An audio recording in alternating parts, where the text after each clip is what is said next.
Magandang hapon po. Ngayon po ang aking pong recipe for the day ay ginisang gulay.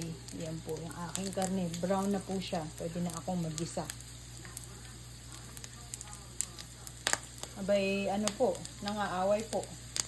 Ako makatilansik po ay sobra. Pero okay na kasi ay niloko na lang. So ito po ang aking mga halo. Meron po akong kamatis dyan, tapos sibuyas, tapos po yan, tapos yung ampalaya at kalabasa, at ito pong aking sitaw. Kakainin po yan ng mister ko kasi maraming karne. Basta maraming karning ganyan, ay walang problema. Ang mahirap pagka wala.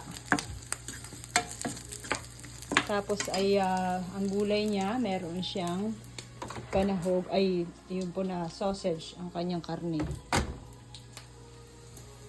Ito po sana masarap, may konting bagoong. Yun dapat ang pang alat. Kaso hindi ko makain yung isa. Yun ang problema po. Ayan, magigisa-gisa na po tayo. Hanggang makarami.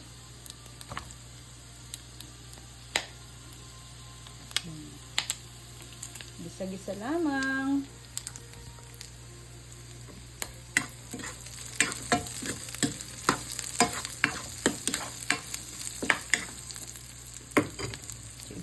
Ano na natin to, lalakasan natin ng konti para gisa-gisa lamang.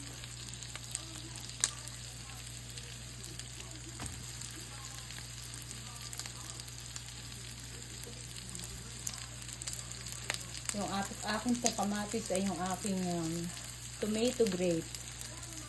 Gusto ko yung lasa niyan kasi matamis-tamis. Ang akin pong kalabasa ay nakahalo na. Ginisang gulay po tayo. Kailangan di mawawala ang gulay sa kusina.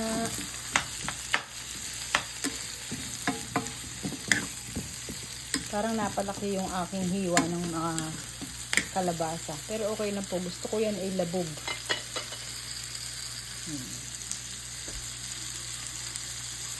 Tapos lalagyan ko na po ng tubig para yan ay medyo lumambot ng konti.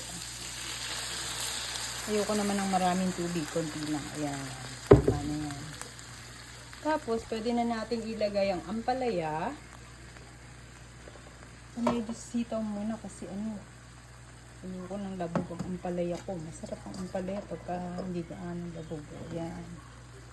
Yan na po ang sitaw. Diba? Malinis po ang kamay ko, ha. Yan po ay aking hinugasan habang bago ako maghugas ng aking gulay. Ayan po, tatakpan na po natin yan.